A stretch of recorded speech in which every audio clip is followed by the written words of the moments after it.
So in today's video, we're gonna do a breakdown. Before we talk about it, let me show you guys the videos. In case you guys don't like it, then you guys can take off and save yourself the time. But if you like what you see, stick around and I'll explain to you guys how I went about getting these shots and also some advice on how we went about executing this video, just little things like that. So let's go ahead and play the videos.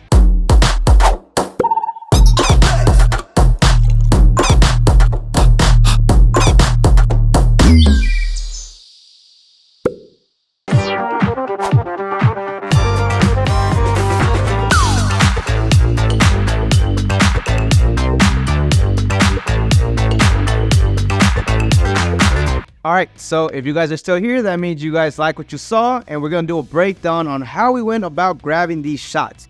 First of all, before we get started on that, let's talk about what made me want to do these type of videos. So, as a reason, I've been doing a lot of commercial work, but before even that, I'll talk about this in a different video, but this is one of the videos that I wanted to go ahead and bring out to the world to show these commercial companies and other companies in general that I could do those, because a lot of people know me as a music video director, but it's not something that I want to just be doing my whole life. I want to jump into other avenues as far as the film industry. So I wanted to just go ahead and experiment, have fun, and get to know the commercial side so I can keep working on these commercial videos that I've been shooting as of late. So for starters, let's talk about the camera gear. Camera as choice, as always, is the mighty little beast, the Sony a7S III, and the lenses that I used throughout this video was the Sigma 35mm 1.4. But now let's dive into the actual scene here. So first thing is first, the overhead light. That was the first thing that I knew I had to get out there, and that was the 120C from Nanlite, which is a Power Slim.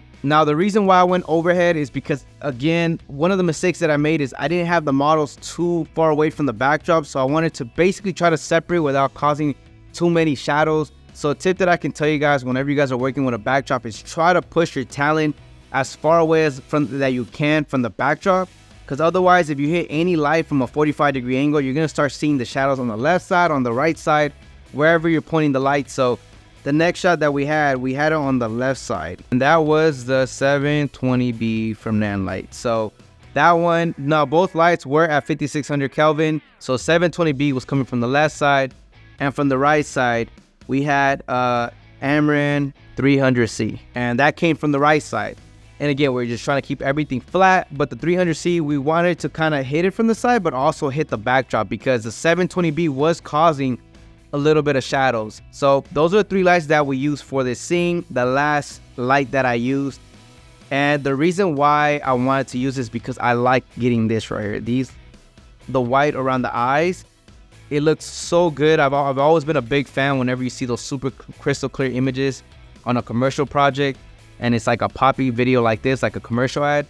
I love that look. So what we ended up doing was I had my boy just hold the aperture infinity bar, the 4-footer, right underneath the lens of the camera, and just hitting it straight on. Again, it's kind of flat, but I wanted to just get those white around her eyes. It just looks really good. And now let's jump on to the second one, which is other mistakes that I've made and how we went about it. So let's jump into that. So this scene here was extremely hard. First thing I will note to you guys is the flooring. But you kind of see the shoe marks on the floor. If it was a real ad, that wouldn't work. But that's the beauty when it comes to having fun. You get to see the mistakes that you're making. Always encourage you guys to learn to shoot before you actually get the job so you understand what you're going for. The issue that we're having with this shot, now it's a wider shot. The other one's closer, so it's a lot easier to light up. Anything closer, it's always easier. But now we're going with a wide shot. And first thing I didn't like when I was doing it was the lighting on her legs right here. Now we had to, I think we used a tube. If not, it's a 300C. I have the behind the scenes, so I'll be playing that as well. But it was super shadowy down there. And I know we added a 4-foot down on the floor, just kind of pointing up. That was a infinity bar, another one. That was pointing straight up. Just try to, like, again, eliminate the shadows. I wanted to look as crystal clear as possible. However, we weren't getting that, and we tried it coming from this side as well, and that was like where the 300, if not, it was another tube. It was one of the two. The behind the scenes will show you guys. Now me walking into a future set, I will probably incorporate a powerful light coming from the top, because now everything gets really nice, soft, and I will rig up a whole different lighting scene for this. As a cinematographer, I don't like this, but again, look, even right here, like I'm seeing this contrast on her forearm, on her elbow, arm area.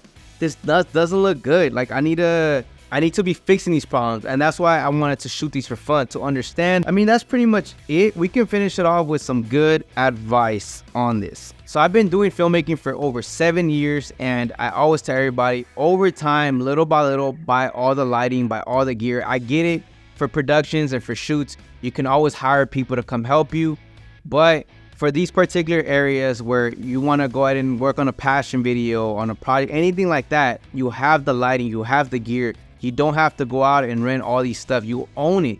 So you can always practice because you own the gear, right? So for me, even the studios, I invest in a lot of film studios. So this studio was free, so I didn't have to spend anything. The only thing I really spent was the backdrops, which is about $250 on them. And then I spent, I believe, like, I forgot how much was it for BTS and for a PA. So total was like $500. And then Etsy brought the 2 models, and they were free. Thankfully, they were down and just collab and create and have a good time. So if you tell us for $500 you get something like that, that is a pretty damn good, that's a steal. But again, I know normally for these type of ads, they go for some crazy amount of budget. Like you're talking maybe 100,000. And we did have a treatment, so I will always encourage you guys to do a treatment. Don't just go out there and film passion videos thinking you're gonna raw it like I used to think about 2 years ago, where I was like, you know what, I'm gonna let my skill do it for me. That's not how it works. For these ads, they want an exact scene. How is it gonna look? And it's good to practice that for these passion videos. So once you actually start working with these companies, you will understand how to execute on the treatment, the mood board, all that, the shot list. So that's pretty much the advice I can give you guys. Go out there, execute, have fun. This took about 4 hours, I believe, or maybe even 3 hours. And I was supposed to get 3 ads out of it. I only did 2 for now, but again, it was really fun, and I want you guys to go out there and do the same thing. Sorry, my phone just kind of like threw it off, but yeah. Anyways, I'll catch you guys on the next one. Appreciate you guys for sticking around. Peace out.